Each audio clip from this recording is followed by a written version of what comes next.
Feelings topic है, कोई आपके टेक्स्ट का इंतजार कर रहा है। ठीक है, वी गॉट टू ऑब्जेक्ट्स। पहला है ये Oracle and second is this tarot. ठीक है, सबसे पहले देखते हैं ओरेकल और देखते हैं यहाँ से रीडिंग क्या आती है। 7 cards be chosen from the oracle. चलो करते हैं कार्ड्स की shuffling and here we go. देखते हैं क्या कार्ड्स आते हैं। चलो इतने सारे कार्ड्स आ गए, 1 2 3 4 5 6 7 एंड 8। चलो फिर 8 कार्ड्स आ चुके हैं, तो इन्हीं को चुनते हैं। ओके, पहले लाइन से लगा देता हूँ कार्ड्स। ओके, लाइन से ही है। ठीक है, तो चलो देखते हैं क्या कार्ड्स आ चुके हैं। पहला जो कार्ड है, as you can see here, is big decision. ठीक है, आई थिंक ये पर्सन कुछ कन्फेस करना चाहता है, अपनी भावनाएं, अपनी फीलिंग्स, कि वो क्या सोचता है, कितनी दफ़ा उसने आपको याद किया, या फिर वो कितनी बार आपसे झूठ बोल चुका है, और वो इस बात के लिए सॉरी है। तो बात कोई भी हो सकती है, ये एक जनरल रीडिंग है, जितना आपसे रेजोनेट हो उतना आप ले लीजिए। ठीक है, देखो कई बार चीज़ें ऐसी होती है ना कि वो उथल पुथल हो जाती है, हमें लगता नहीं कि कभी ऐसा होगा, लेकिन अचानक से ही सब कुछ हो जाता है। जैसे हम कहते हैं कि भाई चंद्र जो है, चांद, वो मन का कार्यकत्व करता है। ठीक है, सूरज जो है, सूर्य, हम उसे अपनी आत्मा का कनेक्शन कहते हैं। ठीक है, तो सूर्य हो गया हमारी आत्मा और मन हो गया मतलब चंद्र। ठीक है, तो चंद्र हमारा मन हो गया, तो इसी कारण जैसे कि हम कहते हैं कि चंद्र में जो हम बदलाव देखते हैं कि एक श्रृंखला, कभी अमावस्या, कभी पूर्णिमा, कभी घट रहा है चांद, कभी बढ़ रहा है, उसी तरीके से हमारे विचार जो प्रभावित हो सकते हैं, होते हैं। ओके, कभी हम बहुत खुश होते हैं तो कभी हम बहुत उदास होते हैं। कभी कभी हमारे उदासी का कारण सुन के किसी को हंसी भी आ सकती है कि भाई कितनी छोटी सी बात है ना? लेकिन हर एक के ऊपर डिपेंड है, हर एक को कितने अनुभव आ चुके हैं उसके ऊपर डिपेंड है। मे भी ये पर्सन चाहता है कि कोई एक बात आपको बता दे कितना आपको मिस कर रहा है। सेकेंड जो कार्ड है, फोकस योरसेल्फ। आई थिंक इस पर्सन ने अभी या तो अपने ऊपर या तो आप दोनों के ऊपर फोकस करना शुरू किया है। ऐसे भी कई लोग होते हैं, you could know about them, कि जो लोग अपने से ज़्यादा अपने फैमिली वाले के बारे में ज़्यादा सोचते हैं। जैसे किसी के लिए अपनी फैमिली या अपने फ्रेंड्स बहुत इंपॉर्टेंट होते हैं। ऐसे भी कुछ लोग अपने देखे हुए कि जो कंप्लेन करते हैं कि शादी तो हो गई लेकिन हस्बैंड या फिर वाइफ जो है अभी भी अपने दोस्तों से बहुत ज़्यादा कांटेक्ट करते हैं, अपनी फैमिली से बहुत कांटेक्ट करते हैं, मेरी तरफ ध्यान नहीं देते। सिमिलरली अगर ऐसी कुछ बात है तो बात अभी इन्होंने साइड में रखी है, and the person want to connect with you and them only. ठीक है, तो जो कार्ड है वो है time to be in charge. अभी इसके लिए क्या इंपॉर्टेंट है, इन चार्ज होना अपने टाइम का, मतलब ये खुद से डिसीजन लेगा, ना कि किसी और को डिसीजन लेने देगा। My cat is that. ठीक है, आपने शायद सोचा होगा फिर जाना होगा कि इनके वजह कोई और ही डिसीजन लेता है। लाइक ये अपनी शायद फ्रेंड की सुनता होगा कि भाई क्या करे कैसे करे, बट राइट नाउ ये अपने दिल से आपसे कनेक्ट कर रहा है। जब भी दिल कहेगा आपसे कनेक्ट करेगा, आपसे बातें करेगा। तो ये जो श्रृंखला उसने शुरू की है, ये अपने बेसिस पे शुरू की है। इसका जो स्वामी है ये खुद है और कोई नहीं। जो कार्ड है वो है just do it. I think ये पर्सन आपसे कोई बात कन्फेस तो करना चाहता है और शायद आपसे मिलना चाहता है। The person want to kiss you, the person want to take things further and to give you commitment and to get married. ठीक है, देखो ऐसे भी बहुत लोग होते हैं जो सोचते बहुत है।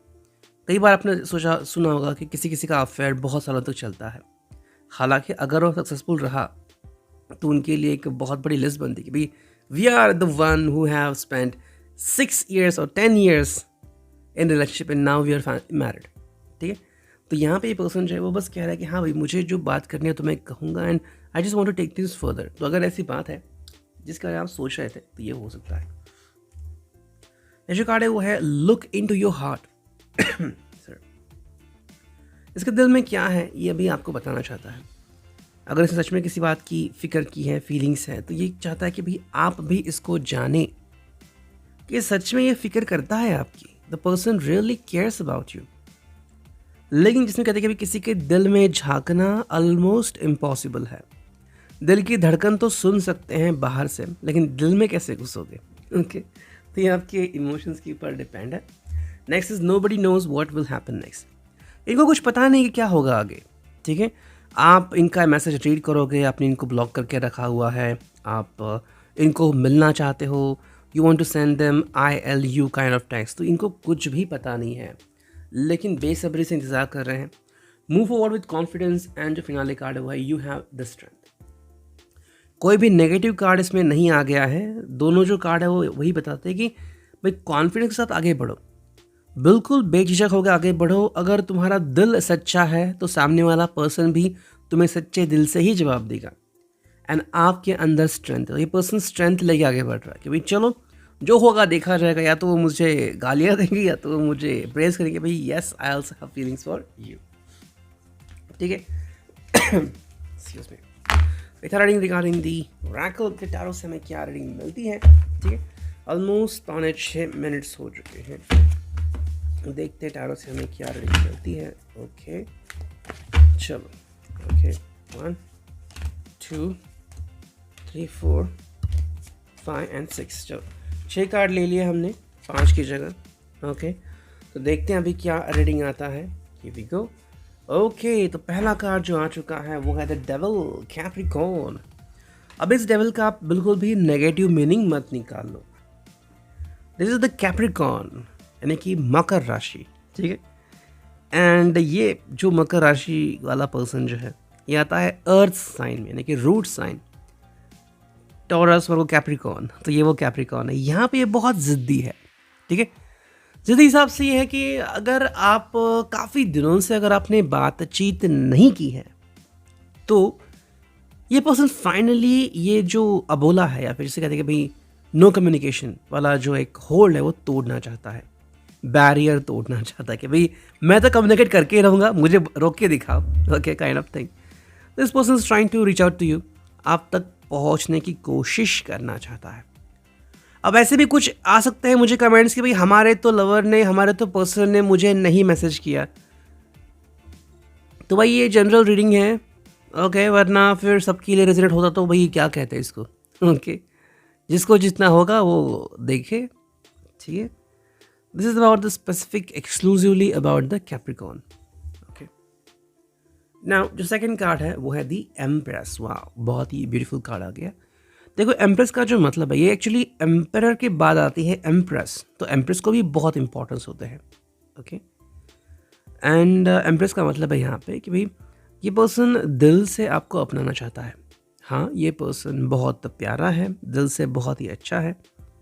हालांकि वेंजेंस से वो जल भी सकता है, यानी कि जलन से, ईर्ष्या से भी ये भर सकता है अगर उसे ना मिला वो जो इसका हकदार है। ठीक है, हाँ हो सकती है कुछ इश्यूज, चीज़ें वगैरह, लेकिन वो सब भुला के वो आपसे कम्युनिकेट करने की कोशिश करना चाहता है। सो राइट नाउ ये पर्सन एम्प्रेस है। हालांकि अगर आपको लग रहा है कि कोई पर्सन आपके लिए सही नहीं है तो इस पर्सन का साथ छोड़ना ही आपके लिए बेहतर होगा, बाकी तो आप बेहतर जानते हैं। Next is the magician. तो ये आ गया अगेन मेजर अरकाना से। ये पर्सन हर किस्म का तोड़ अपनाना चाहता है आपसे कम्युनिकेट करने के लिए। अगर आपने ब्लॉक कर दिया तो शायद किसी और नंबर से आपको मैसेज करेगा, व्हाट्सअप करेगा, आपके सोशल मीडिया पे शायद कुछ मैसेज भेजेगा लाइक वाइज। ठीक है, नेक्स्ट कार्ड है वो है क्वीन ऑफ पेंटिकल्स, यानी कि टॉरस, वर्गो, कैप्रिकॉर्न। अगेन यही साइन वापस आ गया है। देखो ये पर्सन आपसे मिलना चाहता है और बहुत ही हटी है, तो आपसे वो बातें कहकर ही रहेगा जिसके आप हकदार हो। ठीक है, शायद कुछ बातें हो सकती है लाइक अगर आप दोनों ने कुछ कस्में खाई थी या फिर कहा था कि भाई हम एक दूसरे का साथ नहीं छोड़ेंगे, तो अब क्यों ऐसा कर रहे हो, क्यों साथ छोड़ रहे हो, ये उनका पहला सवाल होगा आपसे। ओके, कमिटमेंट इनके लिए काफ़ी इंपॉर्टेंट होती है, तो अगर ये कमिटमेंट नहीं रख रहे हैं तो ये आपके लिए नहीं है। Next is 3 of cups, cancer, Scorpio, Pisces. ये पर्सन दिल जोड़ना चाहता है, तोड़ना नहीं। तो अगर किसी पर्सन ने बार बार आपका दिल तोड़ा है तो भी ये रीडिंग आपके लिए नहीं है। हालांकि अगर दिल नहीं मिल पाए थे because of external issues like पैसों का प्रॉब्लम आ गया, फैमिली ने मना कर दिया, फ्रेंड्स का कुछ चक्कर हो गया वगैरह वगैरह, तो ये रीडिंग आपके लिए हो सकती है डिपेंडिंग। ठीक है, सर्कमस्टेंसेस। एंड जो फिनाले कार्ड है वो है जस्टिस, यानी कि लीब्रा का ये साइन आ चुका है। As you can take a look at that. Libra का मतलब क्या है यहाँ पे, देखो ये जस्टिस चाहता है। जस्टिस मतलब कि भाई क्यों मेरे साथ ऐसा हुआ वो बताओ। तो कभी कभी हम जानते हैं कि हालात इंसान को मजबूर कर देते हैं कुछ ऐसे डिसीजन लेने के लिए जो कभी लेना नहीं चाहता था।